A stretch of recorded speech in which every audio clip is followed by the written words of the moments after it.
하나님 말씀 봅니다. 신약성경 마태복음 28장 1절로 10절입니다. 마태복음 28장 1절에서 10절 말씀 제가 읽어드립니다. 안식일이 다하여 가고 안식 후 첫날이 되려는 미명에 막달라 마리아와 다른 마리아가 무덤을 보려고 왔더니 큰 지진이 나며 주의 천사가 하늘로서 내려와 돌을 굴려내고 그 위에 앉았는데 그 형상이 번개 같고 그 옷은 눈같이 희거늘 수직하던 자들이 저를 무서워하여 떨며 죽은 사람과 같이 되었더라. 천사가 여자들에게 일러 가로되 너희는 무서워 말라. 십자가에 못 박히신 예수를 너희가 찾는 줄을 내가 아노라. 그가 여기 계시지 않고 그의 말씀하시던 대로 살아나셨느니라. 와서 그의 누우셨던 곳을 보라. 또 빨리 가서 그의 제자들에게 이르되 그가 죽은 자 가운데서 살아나셨고 너희보다 먼저 갈릴리로 가시나니 거기서 너희가 배우리라 하라.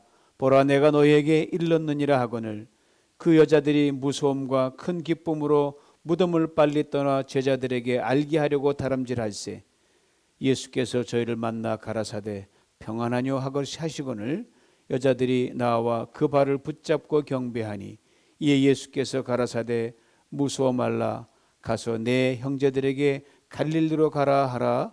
거기서 나를 보리라 하시니라. 아멘.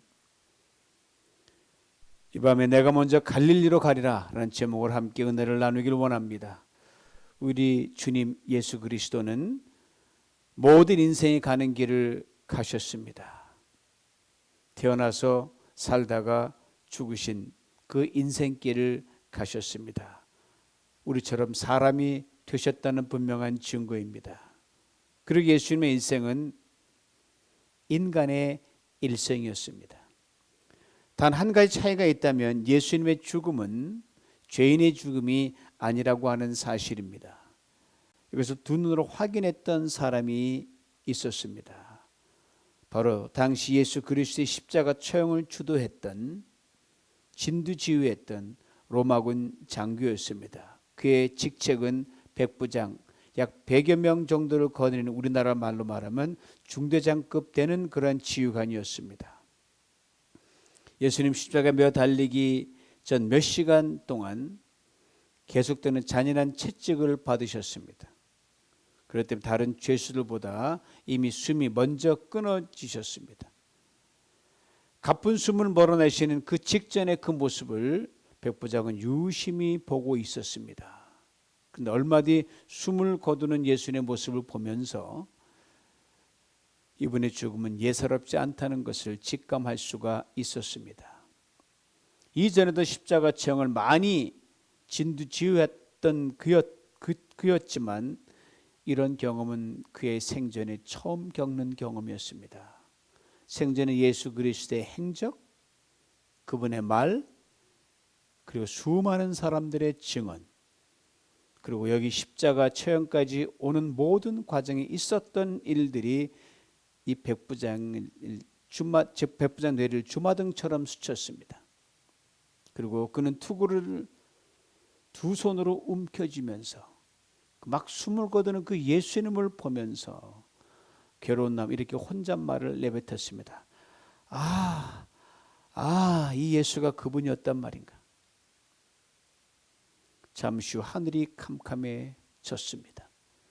하늘에 수많은 번개들이 골고다 언덕과 그 능선 위로 수직으로 내리꽂습니다.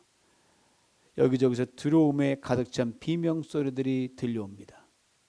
이어서 쏟아지는 비를 맞으며 백부장은 미동도 하지 않습니다. 방금 숨을 거둔 예수에게서 그의 눈을 도저히 뗄 수가 없기 때문입니다.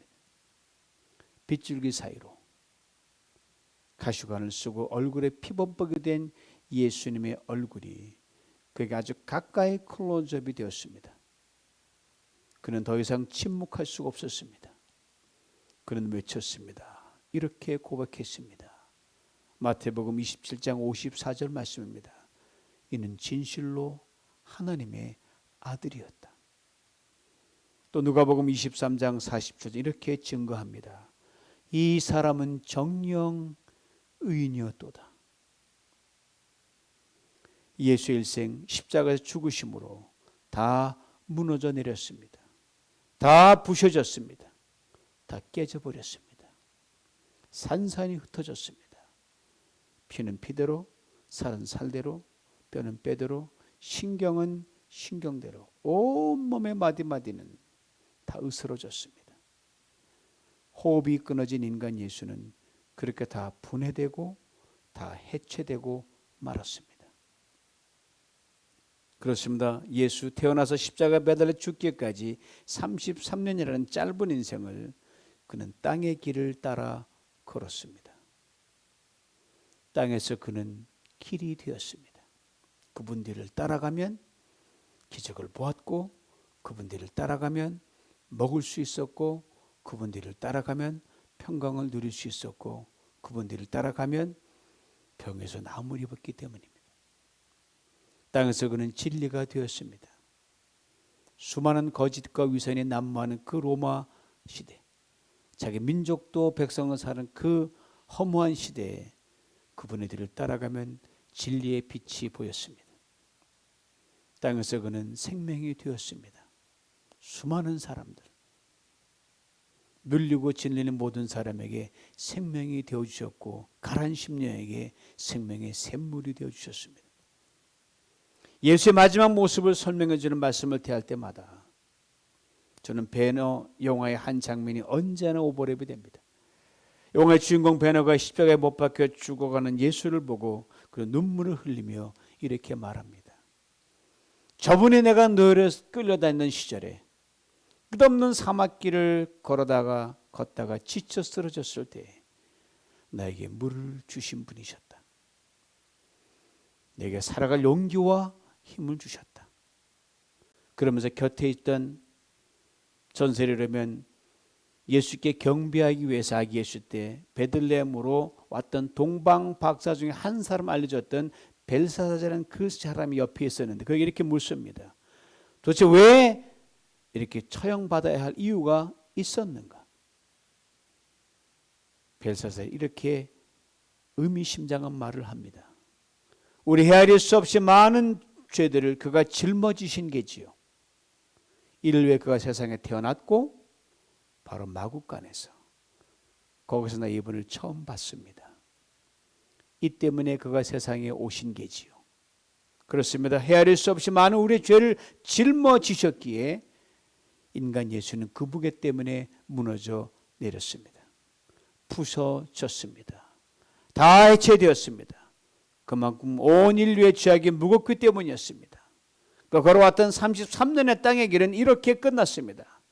그렇습니다. 죽음, 인간의 모든 것을 0점으로 만듭니다. 인자인 예수 그리스도도 예외가 될 수 없었습니다. 그런데 백부장의 고백대로 예수 그의 죽음은 의인의 죽음이었습니다. 그는 하나님의 아들이었습니다. 인간 예수의 시신이 묻힌 무덤에서 예수는 하나님의 아들로 하늘길을 열어 놓으셨습니다. 우리가 떠나왔던 본향인 하늘로 갈 수 있는 그 길을 열으셨습니다. 땅에서 태어난 사람은 땅의 길밖에 모릅니다. 비행기로 나른다 해도 하늘길이 아닙니다. 하늘에서 온 사람이야 하늘길을 알고 하늘길을 만들 수 있습니다. 예수님은 하늘에서 오신 분이십니다. 이에 대해서 친히 이렇게 분명하게 말씀하셨어요. 요한복음 3장 13절입니다. 하늘에서 내려온 자 곧 인자 외에는 하늘에 올라간 자가 없느니라. 이보다 앞선 요한복음 1장 31절은 또 이렇게 말씀하십니다. 빌립의 친구 나다나엘이 나사렛은 무슨 좋은 것이 나겠냐, 선한 거 나겠냐 물었을 때 그 나다나엘에게 예수님께서 직접 이렇게 말씀하셨습니다. 또 가라사대 진실로 진실로 너에게 이르노니 하늘이 열리고 하늘의 사자들이 인자 위에 오르락 내리락 하는 것을 보리라. 이 두 절의 말씀을 요약하면 이렇게 됩니다. 예수 그리스도 우리 주님만이 하늘과 땅을 오르락 내리락 할 수 있는 유일한 분이십니다. 여러분, 물리학을 사용하는 용어 중에 엔트로피란 말이 있습니다. 인간 질서입니다. 자연 질서입니다. 우주 질서요. 그리고 피조 세계 질서를 말합니다. 요약하면 이렇습니다. 땅의 것들이 다 무너지고 해체되고 없어지는 인간 질서입니다. 인간 질서는 결국은 무너지고 영점으로 갈 수 없습니다. 이게 바로 엔트로피입니다. 그 끝은 죽음입니다. 지금 천국 가신 고 김영길 한동대 총장은 생전에 물리학자였습니다. 이 영점으로 가는 그리고 죽음으로 끝나는 이 엔트로피를 평생 연구했던 박사였었어요. 그가 예수를 믿게 됩니다. 그리고 기가 막힌 발견을 합니다. 예수 안에서 발견한 구원과 영생을 이렇게 멋지게 정의했습니다. 신트로피. 죽음으로 끝날 수밖에 없는 인간 질서, 자연 질서, 우주 질서, 피조 세계 질서를 하나님께서 창조의 능력으로 생명으로 뒤바꿔 놓은 것을 말합니다. 즉 이런 말이에요. 예수 그리스도의 십자가로 인해 모든 것이 새롭게 시작되고 결코 무너지지도 않고 해체되지도 않는 영원한 생명의 길인 하나님의 질서, 이겁니다. 2000년 전 무덤에 들어가신 예수 그리스도, 그는 죽으신 것이 아니라 하나님의 아들로 다시 살아나서 인간 질서인 엔트로피를 하나님의 질서인 신트로피로 바꿔놓으셨기 때문입니다. 무덤에 들어가셔서 작업하시는 3일 동안 그걸 못 봤던 제자들 그토록 슬퍼했고 절망했습니다. 그리고 3일 후 저들은 하늘길이 환히 열리는 부활의 영광을 볼 수 있었습니다. 그렇습니다. 예수 그리스도, 그는 우리를 위해 인간 질서인 엔트로피를 하나님의 질서인 신트로피로 바꾸어 놓으신 장본인이십니다.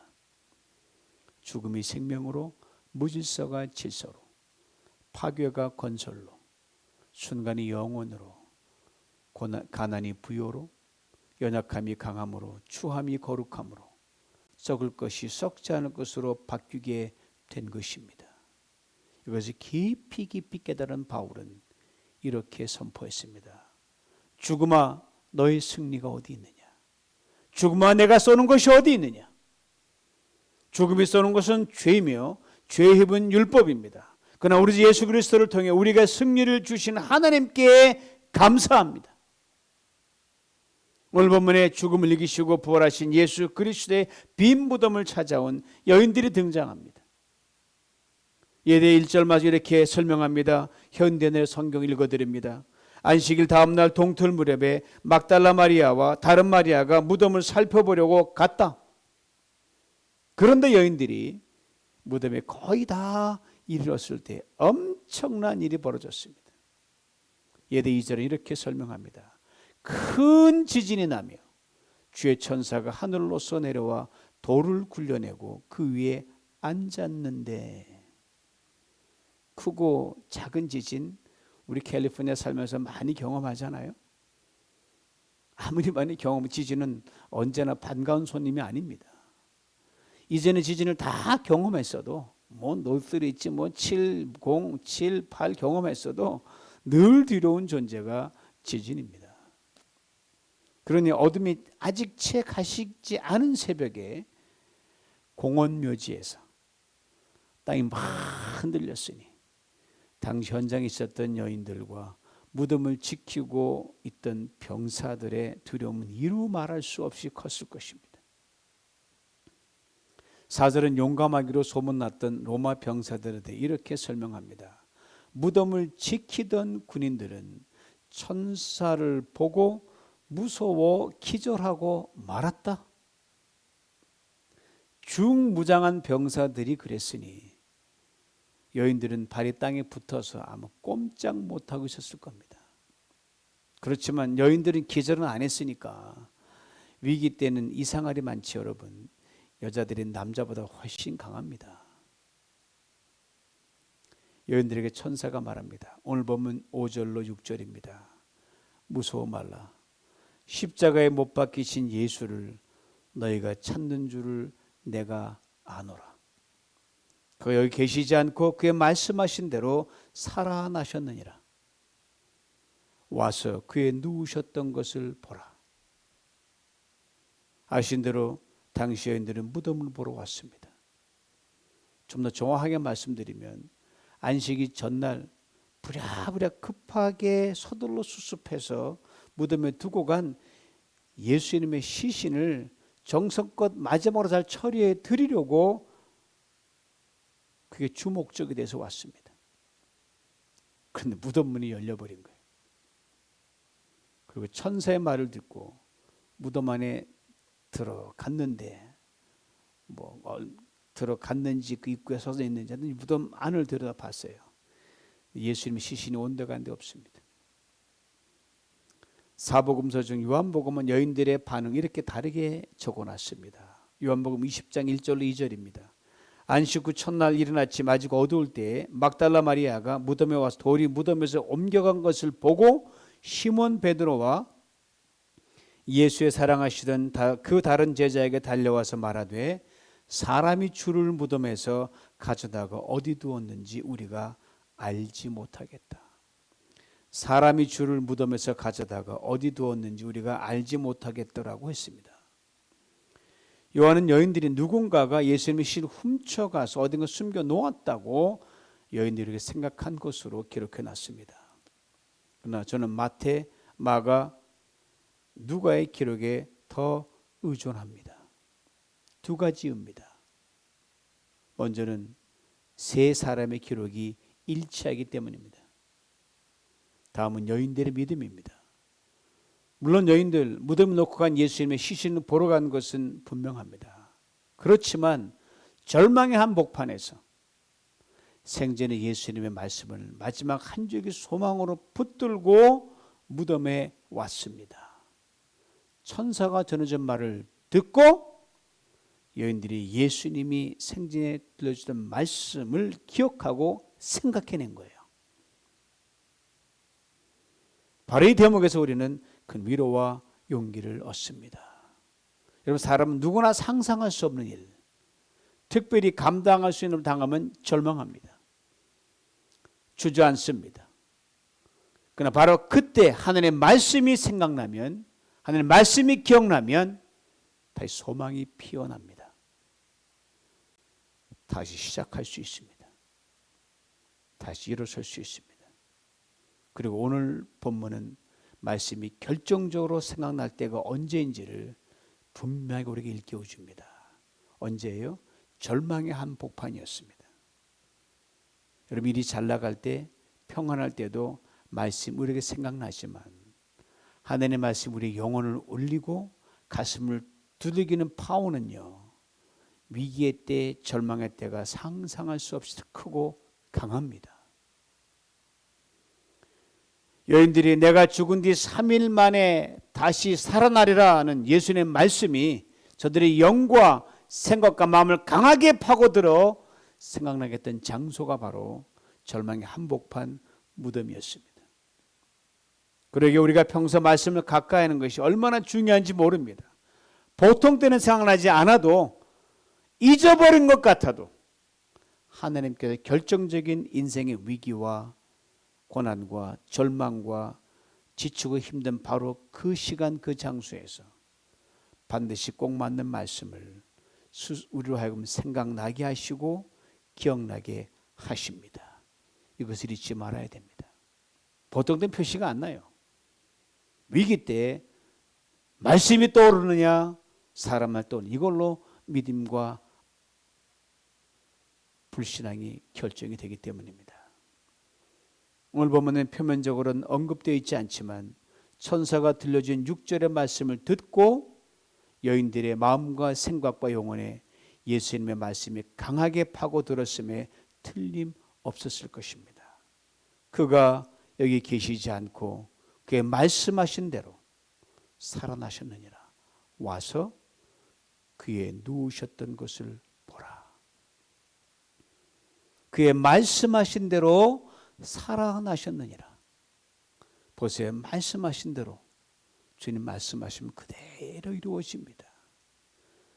그렇지만 무덤 앞에서 혹 저 안에 누워 계실 예수님의 시신을 앞두고 여인들은 절망과 소망이 교차됐을 것입니다. 슬픔과 기쁨이 스치고 지나갔을 것입니다. 두려움과 평안, 그리고 수많은 대립된 감정들과 생각들이 스쳐갔을 것입니다. 틀림없이 넋이 나갔다 들어왔다도 반복했을 것입니다. 바로 그때 천사가 여인들에게 말을 합니다. 와서 그의 누우셨던 것을 보라. 와서 그의 누우셨던 것을 보라. 여인들이 무덤 안으로 들어가서 두 눈으로 확인합니다. 빈 무덤입니다. 시신 없음입니다. 바로 이 상황에 대해 바클레이 목사님 이렇게 짧게 코멘트를 달아놨습니다. 위대한 발견. 맞습니다. 이보다 더 위대한 발견이 어디 있습니까? 숨이 멎은 것처럼 무덤과 무덤 안 사이에 경계의 산에 서 있었던 여인들에게 천사가 또 이렇게 말합니다. 오늘 본문 7절이에요. 빨리 가서 그의 제자들에게 이르되 그가 죽은 자 가운데서 살아나셨고 너희보다 먼저 갈릴리로 가시나니 거기서 너희가 배우리라 하라. 천사가 전해진 말 중에서 오늘 밤 우리가 꼭 기억해 둬야 할 말씀, 아니 평생 기억해 둬야 할 말씀이 있습니다. 오늘 설교의 제목입니다. 너희보다 먼저 갈릴리로 가리라. 내가 먼저 갈릴리로 가리라. 먼저 이 말씀은 우리 주님의 말씀이기에 그대로 믿으면 됩니다. 예수님이 땅에 계실 때 자기 하인이 중병에 걸려서 예수님 찾아왔던 백부장이 하시던 말씀을 떠올려 보시기 바랍니다. 내 믿음대로 될지어다. 무슨 말씀입니까? 예수님의 말씀을 그대로 믿는 믿음입니다. 너희보다 먼저 갈릴리로 가리라. 내가 먼저 갈릴리로 가리라. 이 말씀을 그대로 믿는 우리 모두가 될 수 있기를 원합니다. 다음은 부활하신 주님이 가시는 곳입니다. 갈릴리라고 했습니다. 갈릴리가 어디입니까? 여러분과 저의 삶의 한복판입니다. 크고 작은 인생의 일들이 실시간으로 벌어지는 삶의 공간입니다. 그 삶의 현장이 편하면 얼마나 좋겠습니까? 아무 걱정 없으면 얼마나 좋겠습니까? 아픔도 없고 슬픔도 없고 병도 없고 연약함도 없고 갈등도 없고 코로나도 없고 마스크도 없고 실업도 없고 갈등도 위기도 두려움도 소위 말하는 네거티브로 대변되는 그 어떤 것이 없으면 얼마나 좋겠습니까? 그러나 실상은 정반대일 때가 훨씬 많습니다. 버리랑 우리의 삶의 현장 속으로 부활하신 우리 주님께서 가십니다. 그것도 우리의 뒤를 따라오시는 것이 아니라 우리가 스텝을 맞춰서 그냥 손잡아 가시는 것이 아니라 먼저 가십니다. 먼저 가십니다. 한 치 앞도 보지 못한 우리 인생에서 우리 주님께서 우리 앞서 우리 삶의 현장에 미리 가셔 다 싹 다 정리하신다는 말씀이에요. 이보다 확실한 약속과 보장이 어디 있습니까? 그러기에 이 말씀에 오늘 밤 우리의 모든 것을 다 맡기는 우리 모두가 될 수 있기를 간절히 원합니다. 그렇습니다. 우리 주님 앞서 먼저 가시는 주님이십니다. 우리 삶의 갈릴리 먼저 가셔서 실패한 자리에서 다시 재기할 수 있는 발판을 닦아 놓으십니다. 우리 삶의 갈릴리 먼저 가셔서 우리 아픔이 다 치유받고 회복될 수 있는 환경을 닦아 놓으십니다. 우리 삶의 갈릴리 먼저 가셔서 우리의 눈물을 닦으시고 기쁨으로 되돌릴 차비를 하십니다. 우리의 삶의 갈릴리로 먼저 가셔서 우리의 질병을 고치시기 위해 치료할 병상을 준비하십니다. 우리 삶의 갈릴리로 먼저 가셔서 우리의 가난하고 연약하고 할 수 없는 형편을 다 아시는 주님께서 세무 일어나 용기 있게 설 수 있도록 상황을 바꿔놓으십니다. 우리 삶의 갈릴리로 먼저 가셔서 우리가 눈물 뿌려 왜 기도하는 제목에 대해 응답을 준비하고 계십니다. 특별히 교회적으로 우리보다 먼저 가셔서 우리가 마음껏 찬양하고 예배드리고 선한 일을 도모하고 지치고 힘든 영혼을 주님께 돌릴 수 있는 교회가 될 수 있도록 예배 초소를 기가 막히게 준비하고 계십니다. 그러므로 지금 손이 비어 있다고 낙심하지 마시기 바랍니다. 텅 빈 무덤을 보며 비록 여인들이 두려움에 사로잡혔지만 저들은 오히려 기뻐했다고 오늘 본문은 분명하게 증거해 줍니다. 그렇습니다. 우리보다 먼저 우리 삶의 갈릴리로 먼저 가시는 주님을 믿기에 우리는 이 밤에 오히려 기뻐할 수 있습니다. 지금 나의 모습, 이 형편으로 도대체 무엇을 할 수 있단 말인가? 그렇게 원망하거나 불평도 하지 마시기 바랍니다. 내 손에 없는 것이 오히려 여러분 기회요, 자랑입니다. 내가 아무 자격도 없고 마땅히 도울 만한 사람도 리소스도 없는 것이 오히려 최적의 조건입니다. 왜요? 온전히 먼저 갈려 가지고 우리 주님만 바라볼 수 있기 때문입니다. 이 주님 오늘 밤 우리를 도우시기 위해 성령으로 여러분 계신 가정 성전에 지금 함께와 계십니다. 그리고 우리에게 동일한 음성을 들려주십니다. 내가 먼저 갈릴리로 가리라. 이 밤에 이 말씀 그대로 믿으십시다. 믿음대로 될 줄 믿습니다. 오늘 오후에 장계순 권사님 아드님 재음이와 카톡을 주고받았습니다. 경기도 화성에서 의사를 만나기 위해 삼성역 근방의 숙소로 권사님이 돌아오셨다고 하면서 많이 위하신 엄마의 모습이 너무 안쓰럽다고 그렇게 카톡이 왔어요. 믿음의 청년이지만 지금 현실이 평상시대로 믿음도 잘 작동되지 않고 찬양도 기도로 나아가지만 너무 힘들어하고 있었습니다. 있는 그대로 공감하면서 아픔을 적나라하게 함께 나누었습니다. 그리고 병원 앞 피검사를 받으러 떠나는 재음이에게 이렇게 카톡으로 보냈습니다. 그래 잘 다녀오거라. 내가 먼저 갈릴리로 가리라고 말씀하신 주님이 내가 먼저 병원에 가리라고 말씀하고 계심을 그대로 믿거라. 그가 일하실 줄 믿는다. 사랑하는 성도 여러분, 내가 먼저 갈릴리로 가리라고 말씀하신 분이 누구십니까? 무덤에서 다시 사신 부활의 주님이십니다. 이 주님이 우리 삶의 자리에 먼저 가셔서 해결하지 못할 인생의 일이 어디 있겠으며, 이 주님이 우리 삶의 자리에 먼저 가셔서 싹 다 뒤바꿔 놓지 못할 인생의 한계나 불가능이 어디 있겠습니까? 그러기에 우리는 혹 절망 중에 있더라도, 혹 가난 중에 있더라도, 사방에 가로막혀 있다 할지라도, 눈에는 아무 증거 안 보이고 귀에는 아무 소리 안 들리고 내 손에 잡히는 건 없어도 내 앞길은 깜깜해도 갈릴리로 먼저 가신다 약속하신 주님이 우리 구주가 되심을 믿고 선포하고 자랑할 수 있어야 합니다. 그리고 이 밤에 주님만 더욱 굳세게 바라볼 수 있기를 간절히 원합니다. 주님이 일하실 줄 믿습니다. 이 밤에 그리하실 줄 믿습니다. 그리고 2000년 전 갈릴리로 먼저 가시다가 발걸음을 멈추고 돌려서 여인들을 만나 주셔서 샬롬을 선포하셨던 주님께서 이 밤에 우리 한 사람 한 사람을 기가 막히게 먼저 만나줄 줄 믿습니다. 이 은혜를 오늘과 내일 일생 동안 풍성히 받아 누리시길 주님의 이름으로 축원합니다. 기도합니다. 내가 먼저 갈릴리로 가리라 말씀하신 말씀 오늘 그대로 믿습니다. 선포합니다. 주님 능력으로 역사하는 이 밤 되게 만들어 주시옵소서. 개인이든 가정, 교회든 그 앞길을 여시사 먼저 가시 일하신 주님을 오늘 믿음을 눈앞으로 보는 이 밤 되게 만들어 주시옵소서. 그 주님께서 사랑하는 성도님 한 분 한 분 모두 한계선상에서 주님 먼저 가셔 그들을 도우시고 일하고 계시는 보는 그 믿음 안에서 오히려 기뻐 찬양하며 감사할 수 있는 우리 모두가 되게 하여 주시옵소서. 예수님의 이름으로 기도하옵나이다. 아멘.